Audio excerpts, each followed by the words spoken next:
Olá, tudo bem?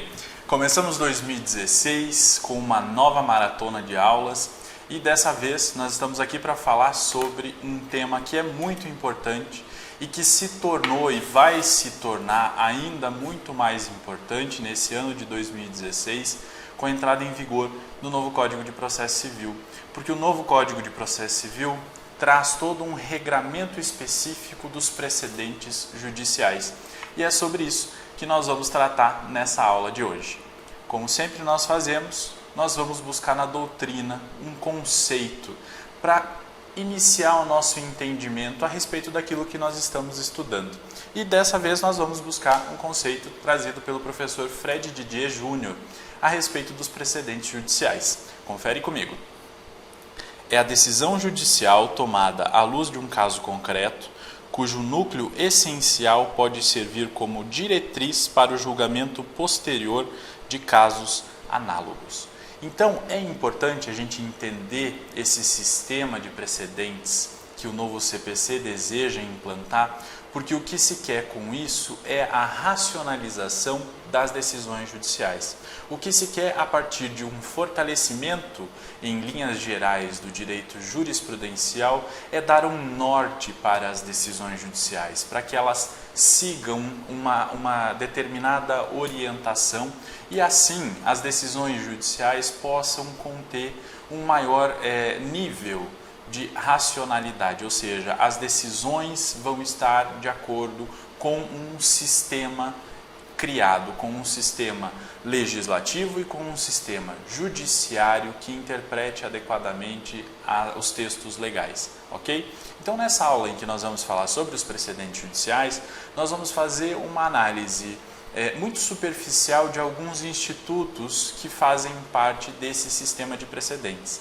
É muito importante que você que tem interesse no aprofundamento disso, busque novas doutrinas que têm surgido a respeito desse tema específico dos precedentes judiciais e que aprofunde cada vez mais o seu estudo a respeito desse tema em específico.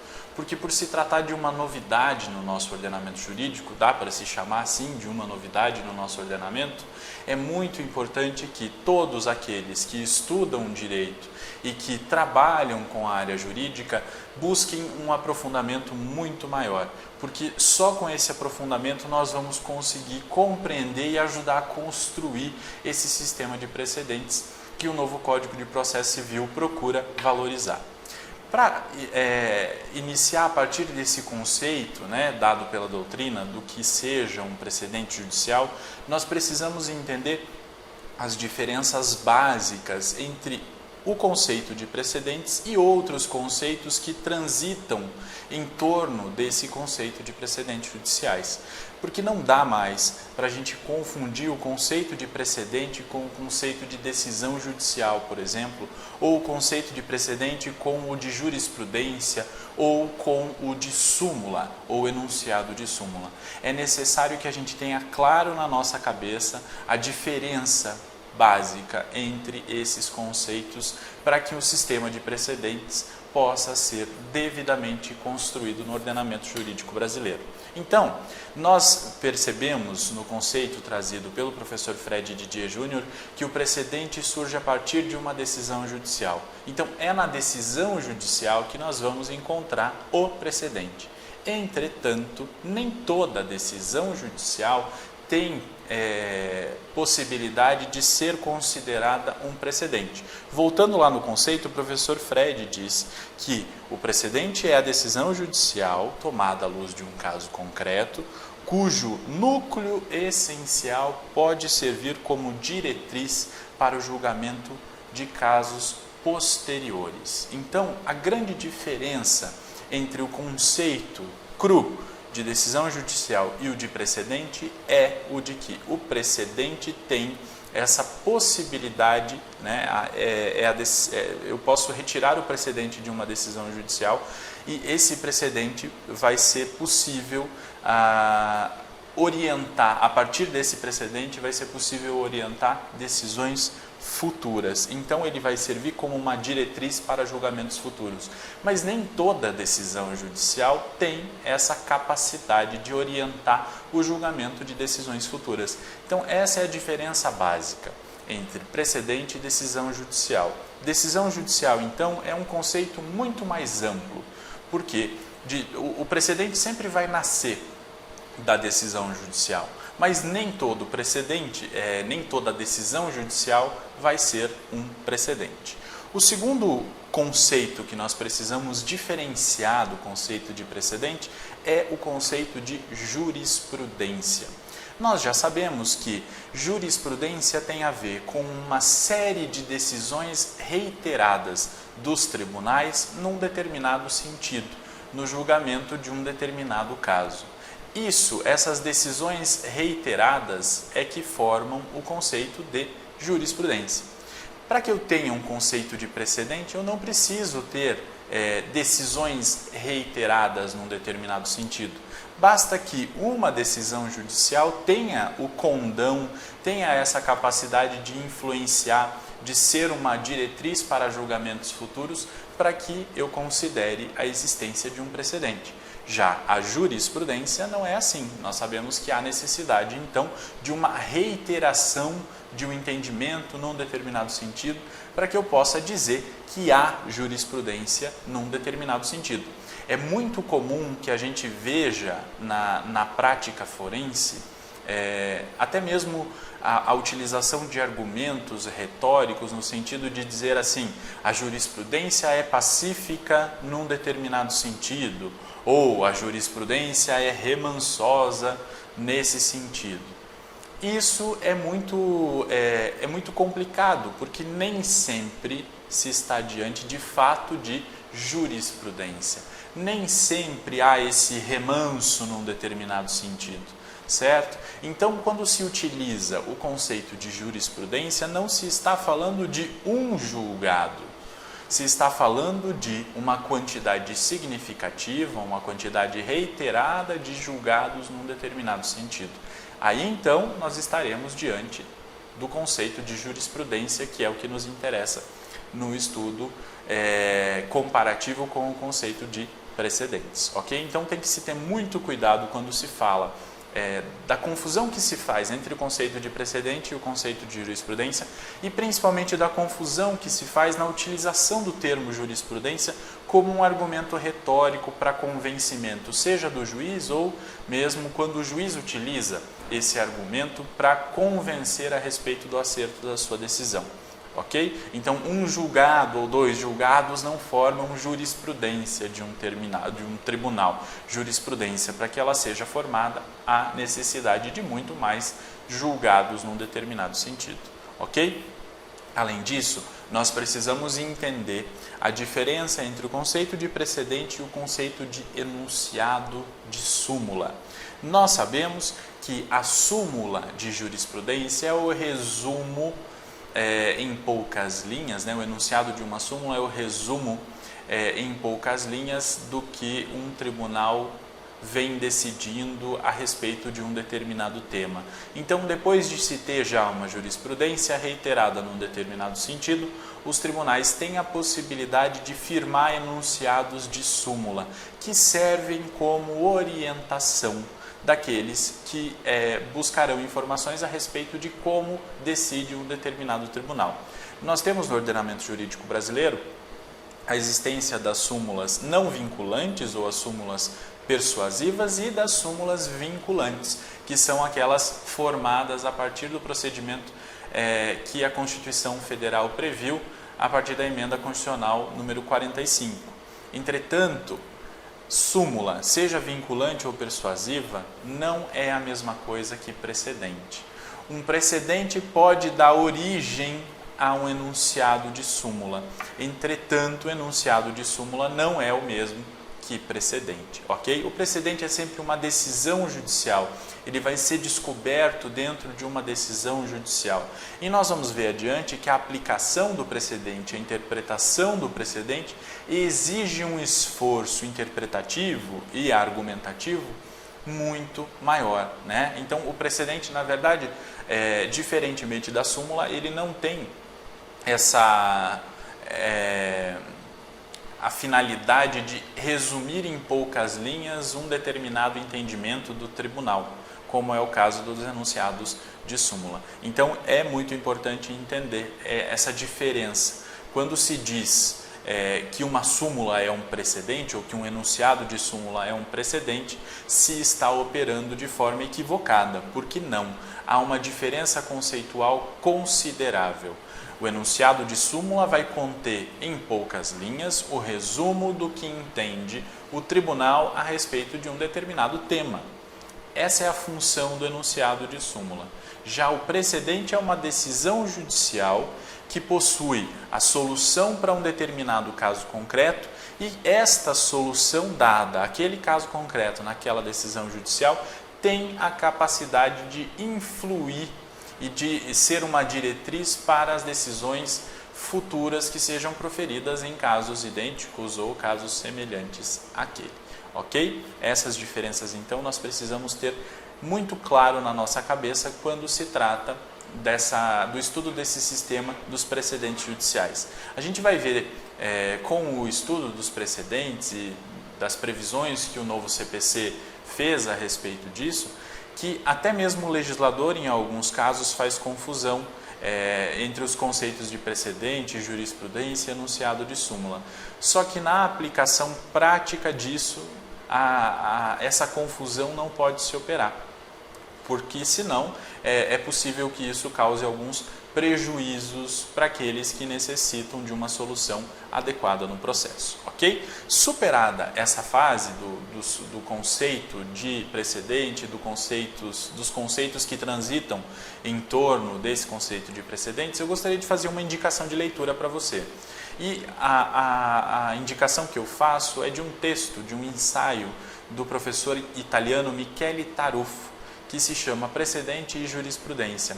A tradução desse texto para o português é um texto facilmente encontrado, já foi publicado tanto na revista de processo, já foi publicado também em um livro próprio. É possível que você encontre facilmente esse texto e é de suma importância que você leia esse texto e compreenda a distinção que o professor Michele Tarufo faz de forma super didática entre os conceitos de precedente e jurisprudência.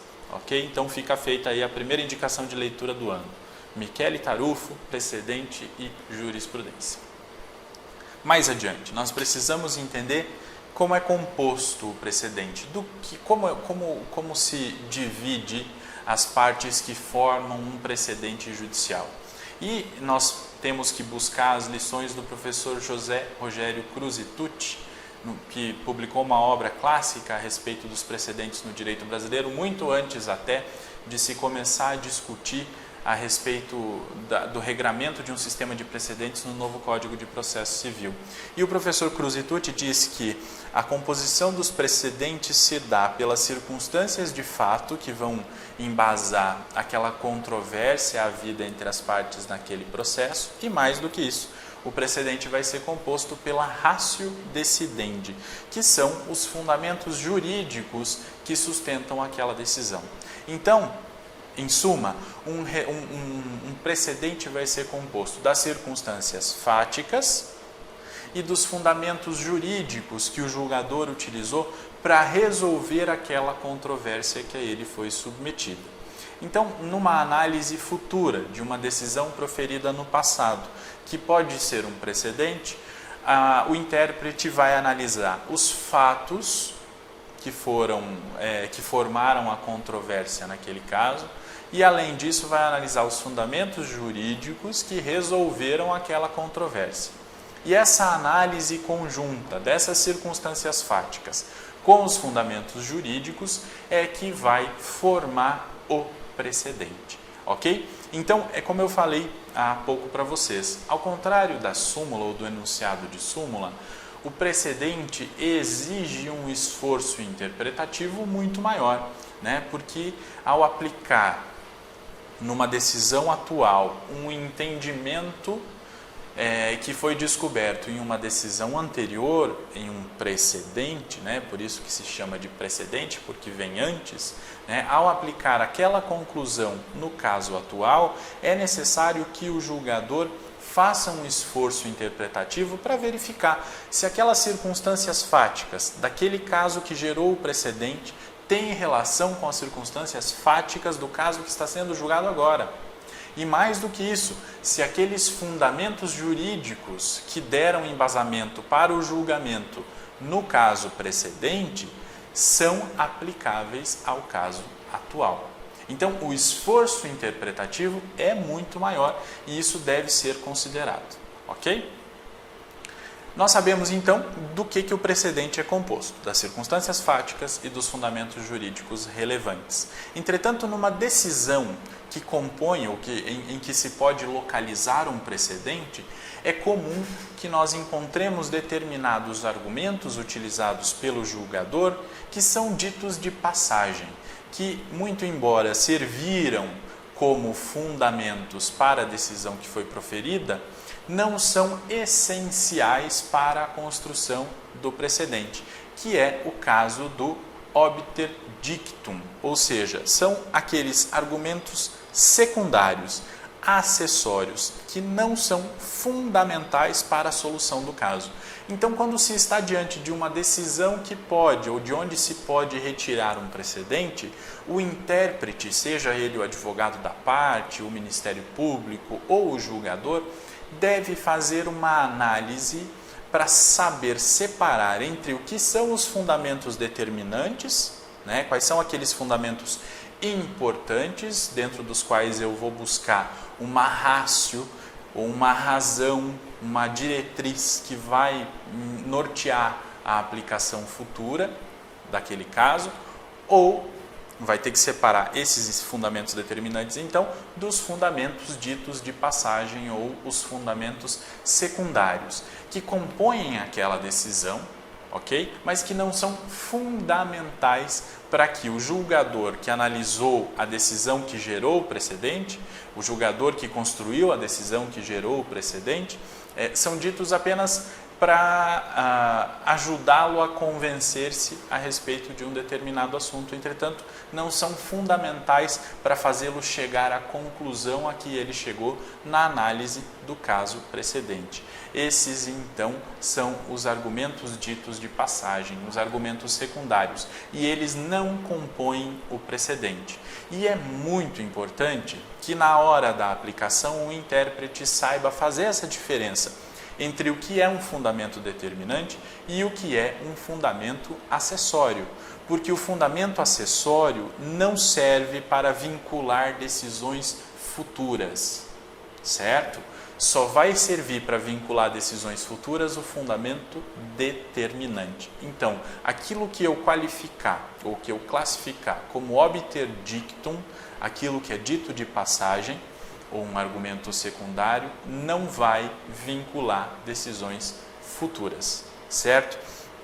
E é muito importante que isso aconteça, porque é também muito comum nessa utilização inadequada do termo precedente, da confusão que se faz entre precedente e jurisprudência, que na interpretação dos julgados se retire de um determinado julgado um texto acessório, um trecho em que o julgador faz uma consideração que não é fundamental e se queira utilizar esse trecho como um embasamento suficiente para nortear uma decisão futura. E isso é um equívoco, porque esse fundamento dito de passagem não vincula as decisões futuras, ok? Então, precisamos compreender esse conceito de obter dictum, porque ele é muito importante para que a gente possa, então, construir um conceito de fundamento determinante ou de ratio decidendi para o nosso sistema de precedentes, ok? E agora, eu gostaria de propor para você um desafio,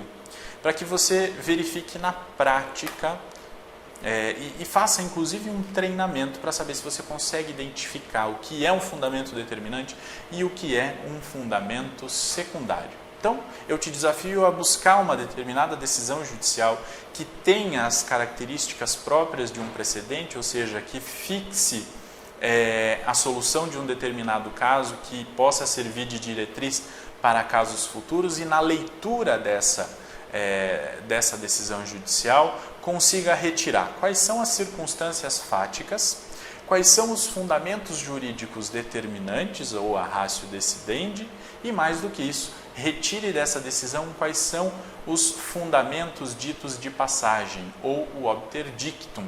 E aí, a partir disso, você vai treinando a sua capacidade de interpretar a decisão judicial e saber separar essas várias espécies de textos que serão encontrados dentro dessa decisão judicial. Tudo isso vai te favorecer e vai te treinar a interpretar melhor os textos judiciais que podem se tornar precedentes. Ok? Fica aí o desafio e eu espero que você faça isso, porque isso você só tem a ganhar, né, ao treinar essa interpretação. Muito bem. Prosseguindo nessa análise do precedente judicial, o que se vê muito, e até hoje nem tanto, mas o que se viu muito quando se começou a tratar a respeito de um sistema de precedentes para o direito brasileiro, foi uma parcela da doutrina que dizia que a aplicação de um sistema de precedentes engessaria o direito brasileiro, porque uma vez que um determinado tribunal firmasse um precedente e que todos devessem seguir a orientação daquele precedente, aquela orientação jamais seria alterada. E não é bem assim, né? A gente percebe isso pela experiência do common law, que está aí há séculos trabalhando com o sistema de precedentes e se percebe que, assim como a sociedade é dinâmica, também as decisões judiciais são dinâmicas. Então, embora o precedente possa ser vinculativo, ou seja, ele vai impor que a sua orientação seja seguida em determinados casos, é possível, sim, que a orientação se altere com o decorrer do tempo, porque cada caso é um caso, cada caso tem as suas peculiaridades e é dever do juiz analisar e julgar o caso de acordo com as suas próprias peculiaridades, ok? E uma das técnicas que é fundamental para que se possa compreender o quanto é dinâmico um sistema de precedentes é a técnica da distinção. Então, ao analisar um determinado caso, o juiz vai fazer uma comparação. Então, ele vai analisar a decisão que gerou o precedente, vai analisar suas circunstâncias fáticas, os seus fundamentos determinantes, vai retirar os fundamentos ditos de passagem, os fundamentos acessórios e vai verificar qual é a diretriz dada por aquela decisão precedente. Muito bem. Ao fazer isso, se ele quiser aplicar aquela orientação no caso que ele está julgando, ele vai ter que verificar quais são as circunstâncias fáticas desse caso. Mais ainda, quais são os fundamentos jurídicos usados pelas partes para justificar os seus respectivos pedidos. E ao fazer isso, ele vai fazer então uma comparação entre o que ele encontrou no caso que ele está julgando, as circunstâncias fáticas deste caso, com as circunstâncias fáticas e os fundamentos determinantes do caso que ele quer utilizar como precedente. Ao fazer isso, ele vai operar com uma técnica de confrontação. E se ele perceber que as circunstâncias fáticas daquele caso precedente são diferentes das circunstâncias fáticas do caso que ele deve decidir agora, ele pode então não aplicar aquele precedente. Ele pode então não seguir aquela diretriz anterior, porque há uma diferença fundamental que impede a aplicação daquela diretriz nesse caso concreto. E ao fazer isso, ele estará promovendo a distinção. E essa distinção pode ser tanto para restringir, né? Então pode ser uma distinção restritiva, vai restringir a aplicação daquela diretriz, ou também para ampliar a aplicação daquela diretriz, ok? Então, essa técnica é de suma importância. Isso vai acontecer a partir do novo CPC todos os dias. Isso vai exigir uma qualidade argumentativa, seja das partes, seja do julgador, muito maior, ok? Mais ainda, tem uma técnica essa técnica da distinção é uma técnica de confronto entre os precedentes, em que o julgador vai comparar. Mas tem também uma técnica chamada overruling, que é a técnica de superação do precedente judicial. Quando se dá a substituição, seja ela expressa ou tácita, do precedente. Imaginemos que o STJ tenha afirmado um determinado precedente a respeito de um determinado assunto. E, com o passar do tempo, o entendimento do STJ modificou-se. O STJ, então, quer firmar um novo precedente para substituir o precedente anterior. O que se deu aqui, então, foi um overruling. Aquele precedente foi superado. E essa superação, ela pode ser expressa, o STJ pode declarar expressamente que está superando o precedente tal, ou pode ser uma superação tácita, né, em que não há uma declaração expressa da superação, mas pela análise dos casos você consegue perceber que houve a superação daquele entendimento, ok? Além disso, além do overruling, que é uma técnica de superação total, nós temos o overriding, que é uma técnica de superação parcial do precedente judicial, quando há a limitação da sua aplicação, ok? Por exemplo, vamos reduzir as hipóteses fáticas de aplicação de uma determinada diretriz firmada num determinado precedente. O que houve não foi a superação. Aquele precedente continua, não foi uma superação total. Aquele precedente continua operando, ele continua operando um comando, certo? Ele continua sendo uma diretriz para determinados casos. Entretanto, para outros casos, para outras situações fáticas, ele já não é mais aplicável. Nesse caso, então, nós estamos diante de uma superação parcial do precedente judicial, se deu, então, chamada overriding. Existe ainda uma outra técnica dentro desse sistema de precedentes que facilitem muito a aplicação e a segurança jurídica para as partes, inclusive, que é a técnica da sinalização. E ela é, na verdade, uma técnica preparatória para a revogação do precedente. Se o tribunal começa a perceber que o entendimento está mudando, ele pode sinalizar que aquele precedente está sendo desatualizado, ou que ele está desatualizado, né? Ou está se desatualizando.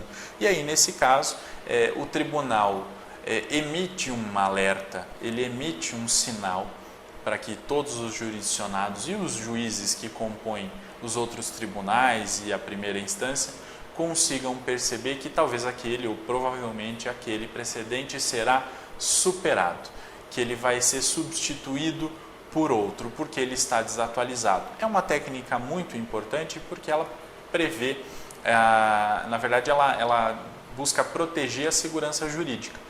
Quando se firma um determinado precedente e esse precedente passa a ser vinculante, nós vamos passar a acreditar que todos os tribunais inferiores e que os juízes de primeira instância vão seguir aquele precedente vinculante.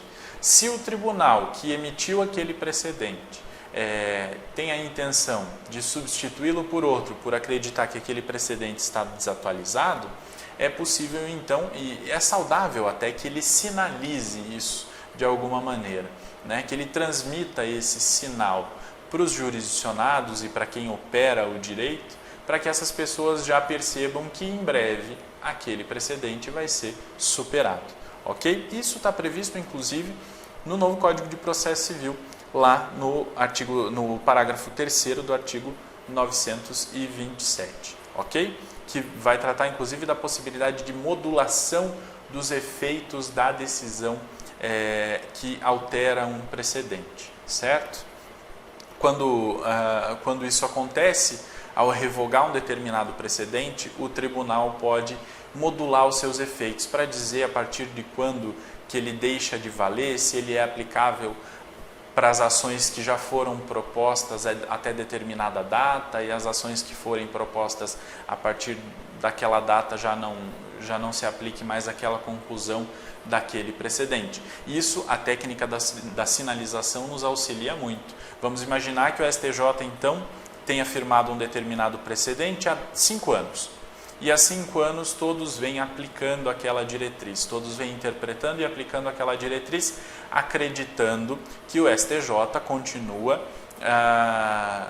continua fortalecendo aquele precedente. Muito bem. Ao mudar o entendimento do STJ, ou ao se perceber que esse entendimento pode alterar, o tribunal pode sinalizar. Então vamos imaginar que o tribunal tenha sinalizado no ano de 2015, em uma determinada data, numa determinada decisão, que é possível que haja a substituição, a alteração daquele precedente. E aí, ao fazer no ano de 2016 a substituição do precedente, o tribunal então pode modular os efeitos dessa nova decisão ou desse novo precedente para dizer o seguinte: a partir do momento em que nós sinalizamos que haveria alteração, a partir daquela data já se aplicam as conclusões do novo precedente, certo? As ações que forem propostas até aquela data, nós vamos aplicar as conclusões do precedente que foi revogado. Tudo isso para preservar a segurança jurídica. Percebam que todas essas técnicas permitem que o sistema de precedente seja dinâmico, mas além disso, além dessa dinamicidade que é natural e que é salutar, é possível também que haja a preservação da segurança jurídica, que também é muito salutar para um Estado democrático de direito, ok? Além disso, pode acontecer nesse sistema de precedentes um fenômeno da não aplicação preventiva de um precedente. Vamos imaginar, nesse mesmo exemplo, em que o tribunal tenha sinalizado que é possível que aquele precedente seja superado. A partir desse momento, os órgãos inferiores passam a não aplicar aquele precedente para dizer o seguinte: olha, nós estamos deixando de aplicar tal precedente de forma preventiva porque o tribunal que firmou o precedente já sinalizou que é possível que o precedente seja substituído ou que seja modificado. É uma técnica, então, de não aplicação preventiva, certo?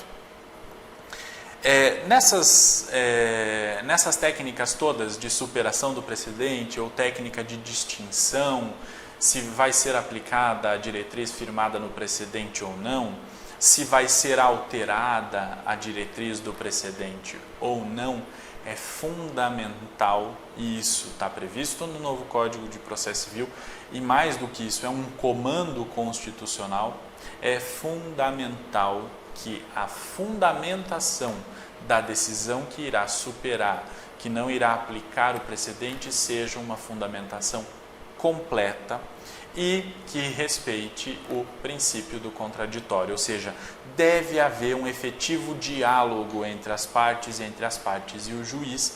O juiz, então, deve se permitir ser influenciado pelos argumentos trazidos pelas partes e responder a esses argumentos. E se ele não for aplicar o precedente, é fundamental que o juiz justifique isso na sua decisão. Então, muito embora o sistema de precedentes possa ser vinculante, é possível que o juiz faça a distinção no caso concreto. Nós já percebemos isso, né? Então, se ele encontrar, no caso concreto, circunstâncias fáticas que não se adequem às circunstâncias fáticas do precedente, ele pode fazer uma aplicação diferenciada ou pode simplesmente não aplicar aquele precedente. Entretanto, ele vai ter que desenvolver uma fundamentação muito mais concreta para justificar a não aplicação do precedente.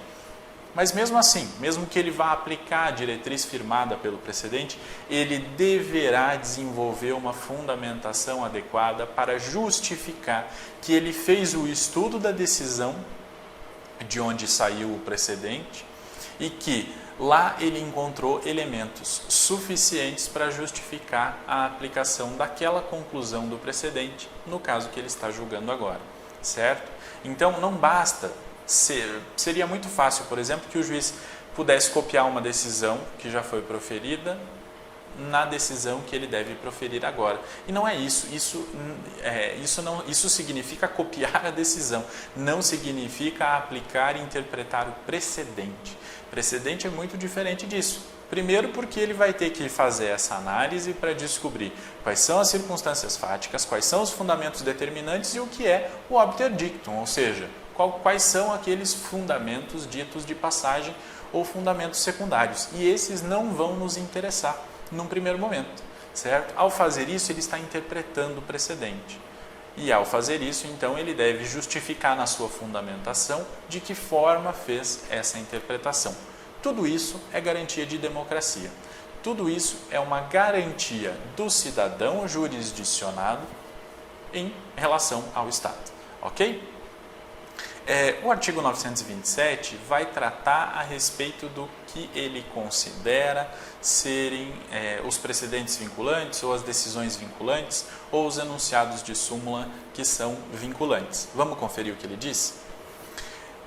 Os juízes e os tribunais observarão, inciso 1º, as decisões do Supremo Tribunal Federal em controle concentrado de constitucionalidade. Inciso 2º, os enunciados de súmula vinculante. Inciso 3º, os acórdãos em incidente de assunção de competência ou de resolução de demandas repetitivas e em julgamento de recursos extraordinário e especial repetitivos. 4º, os enunciados das súmulas do Supremo Tribunal Federal em matéria constitucional e do Superior Tribunal de Justiça em matéria infraconstitucional. 5º, a orientação do plenário ou do órgão especial aos quais estiverem vinculados. Então, o artigo 927, nos seus incisos, trata a respeito daquelas decisões consideradas pelo novo CPC vinculantes. Então, os próprios tribunais, e essa vinculação é importante que se diga, essa vinculação é uma vinculação tanto horizontal quanto vertical. Então, por exemplo, um enunciado de súmula vinculante.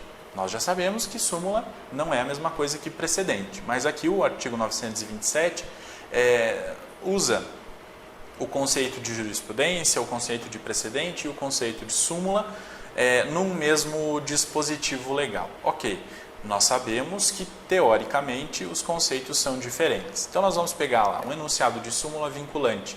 Ele tem eficácia vinculante horizontal porque o STF também está submetido àquele enunciado de súmula vinculante. Isso quer dizer, o STF também precisa seguir a orientação daquele enunciado. Mais do que isso, também de forma vertical. Os outros tribunais inferiores devem seguir a orientação daquele que se encontra no enunciado daquela súmula vinculante também. Ok? Então, essa vinculação é de natureza horizontal e de natureza vertical. E assim como há a eficácia vinculante das decisões, dos precedentes, da jurisprudência ou dos enunciados de súmula, há aqueles precedentes que têm eficácia meramente persuasiva. Então, a rigor, o julgador não está obrigado a seguir o precedente que tem eficácia persuasiva. Entretanto, se ele segue o precedente que tem eficácia persuasiva, é porque ele está de fato convencido que aquele precedente deu uma resposta adequada para aquele caso. Ok? Então, nós podemos perceber dentro do sistema de precedentes e dentro do sistema que o novo CPC inaugura, essas duas eficácias dos precedentes, tanto a eficácia vinculante, horizontal e vertical, quanto a eficácia persuasiva. Ok? Eu gostaria de fazer, além da indicação de leitura que eu já fiz, do professor Michele Tarufo, também gostaria de indicar o livro do professor José Rogério Cruz Tucci a respeito de precedentes, que é uma das obras mais importantes sobre o assunto no Brasil, já é considerada uma obra clássica a respeito disso. Gostaria de indicar outras duas leituras que eu considero fundamentais para a compreensão disso tudo que nós falamos nessa aula, que é o livro chamado O Valor Vinculante dos Precedentes, do professor Hermes Zanetti Júnior. É fundamental a leitura desse livro, além dele, uma outra obra intitulada Precedentes Obrigatórios, do professor Luiz Guilherme Marinoni. Nessas duas obras, eles fazem uma análise detalhada desse sistema de precedentes e nos mostram qual a razão, por que nós devemos seguir os precedentes e por que um sistema de precedentes não é só um sistema próprio do common law, ele pode ser também um sistema aplicável ao civil law, porque nós sabemos que hoje em dia já nem convém mais falar na existência de sistemas jurídicos estanques. Então, se vê muito no common law a influência da legislação escrita, que é própria do civil law, e se vê muito no civil law a influência da força das decisões judiciais, que é uma característica muito própria do common law. Então, o que se vê, até mesmo por conta da globalização, é que as características têm se misturado nesses sistemas. Esses sistemas se comunicam para que eles possam, então, encontrar as melhores respostas para os problemas que surgem em cada um deles. Ok? O artigo 926 vai tratar a respeito dos deveres dos tribunais. Vamos conferir o que ele diz. Os tribunais devem uniformizar sua jurisprudência e mantê-la estável, íntegra e coerente. Parágrafo 1º. Na forma estabelecida e segundo os pressupostos fixados no regimento interno, os tribunais editarão enunciados de súmula correspondentes à sua jurisprudência dominante. Parágrafo 2º. Ao editar enunciados de súmula, os tribunais devem ater-se às circunstâncias fáticas dos precedentes que motivaram a sua criação. A fixação desses deveres para os tribunais é fundamental para o sucesso desse sistema de fortalecimento das decisões judiciais. Então, quando se exige que o tribunal deva uniformizar a sua jurisprudência, o novo CPC só está querendo a aplicação da segurança jurídica, que é um princípio de ordem constitucional, né? É comum que se veja hoje a existência de divergências sérias, até mesmo internas, dentro das câmaras ou turmas de um determinado tribunal. E aí o jurisdicionado fica sem saber qual vai ser a resposta. Ele não consegue antever qual vai ser a resposta que o judiciário vai dar para aquele problema que ele tem vivido, né? E isso não é saudável num ambiente democrático.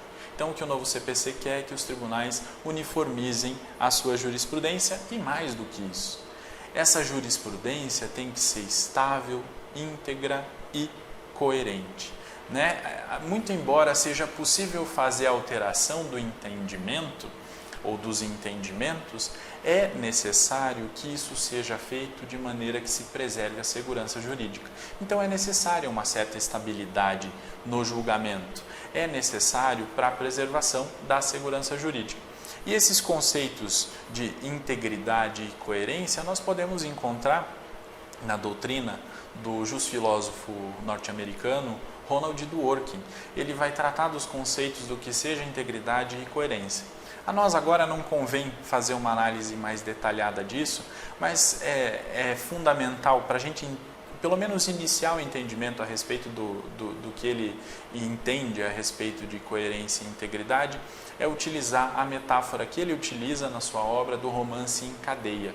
O juiz, então, ele deve se considerar um autor de um romance em cadeia e não o autor de um romance único.